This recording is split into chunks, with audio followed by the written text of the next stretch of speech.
Et là-bas, il va commencer son voyage spirituel hautement initiatique. Il va avoir différents plans. Il va voir même dans le monde physique, il va voir les différentes, on va dire, multivers. Dans le plan visible, il va aussi voir le monde spirituel. Il va voir la pluralité des entités, différentes sortes d'entités. Il va voir le passé, le présent, le futur. Il va voir plusieurs temps. Même connaître le mystère du continuum espace. Et pendant ces révélations, voici ce qu'il va dire. Après ces révélations hors du commun, Dibangane et Biedi me transportèrent encore dans une autre réalité. Ce fut dans le futur du visible de mon fils Mouketi. Mouketi. Donc, il avait ici un fils qui s'appelait Mouketi. Dans ce futur, mon fils Mouketi avait un fils du nom de Motangoum, donc ce qu'il va appeler le mec. Motangoum, qui veut dire l'homme fort, l'homme puissant, l'homme fort.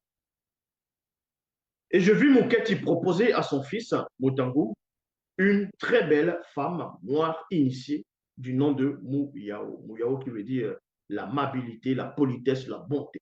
Et elle, c'est la future maman de Wumse. Donc, on voit ici déjà la future mère et le futur père de Wumse. Eux aussi, ils sont issus de cette lignée noble. Ensuite, on va dans la phase 3, la naissance de Wumse. Donc, la terrible naissance de Noé. Ce qu'ils font dans les Bibles actuelles classiques, ils vont vous parler d'Abraham, ils vont vous parler de Moïse. Bon, à part peut-être Moïse, où on parle un peu de sa naissance.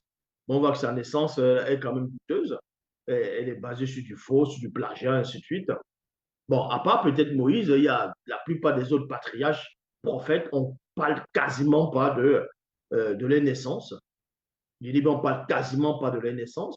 On va vous parler peut-être de Élie de Tishbite, on va dire, il y avait un homme qui était de la ville ou du village de Tishbé. On vous dit même pas son enfance, d'où est-ce qu'il sort, ses parents c'était qui.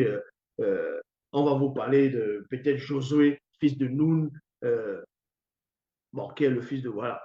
Il y a plusieurs Josué dans les Bibles classiques. On va vous parler de Daniel, on va vous parler des prophètes, on va vous parler des apôtres. On vous dira, on va dire peut-être tel apôtre, fils de. Mais on ne vous dira pas comment ils sont nés, parce que eux, ça ne les intéresse pas, parce qu'on n'a pas permis qu'ils puissent avoir la main dessus. Ici, on va vous parler de la terrible naissance de Noé, de Wumse. Parce que c'est bien beau de dire que Dieu a envoyé le déluge, il a exterminé les pécheurs, il a sauvé que 8 personnes selon les dires des Bibles actuelles classées. Donc, il va sauver 8 personnes dans les Bibles actuelles classées. Noé, sa femme, ses 3 belles-filles et ses 3 fils. Donc, ça fait 8 personnes. Et certains animaux coupent mâles de chaque espèce. D'accord. Après le déluge, on vous apprend dans le récit public des Bibles classiques des torchons qui étaient écrits par des esclavagistes, des racistes, des pauvres arrivistes qui avaient des cerveaux primitifs au Moyen Âge, que après le déluge, Noé va ramener quelques couples d'animaux, il va sacrifier ces animaux à Dieu et Dieu va prendre plaisir à ça. Donc Noé va tuer encore des couples censés, donc qu'il avait supposé sauver, mais il va les offrir à Dieu. Ça veut dire que si on sauvait un mâle et une femelle de chaque couple, de chaque espèce, ça voulait dire que Noé est la seule personne au monde, la première personne en tout cas, qui était à l'origine de l'extinction des espèces.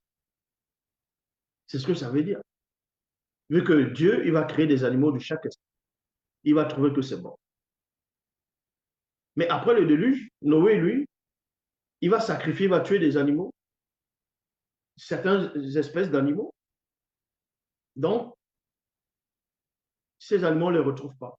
Parce que Noé a décidé qu'il va offrir cela à Yahvé. C'est là où vous voyez l'aberration.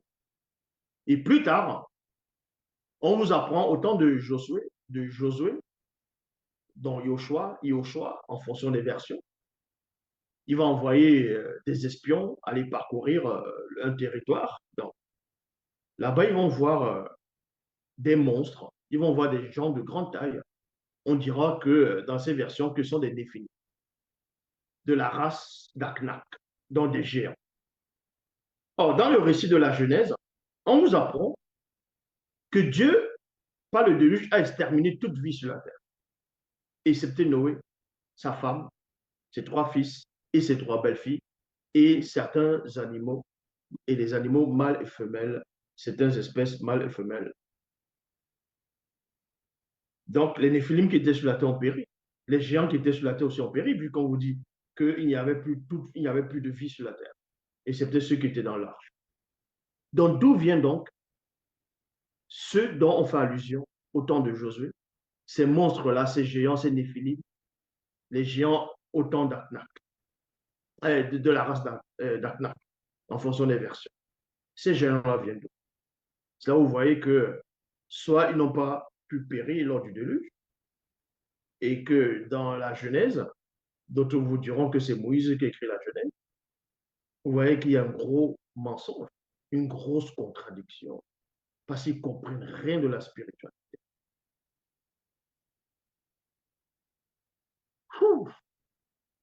La phase 3, c'est la naissance de Wumsé.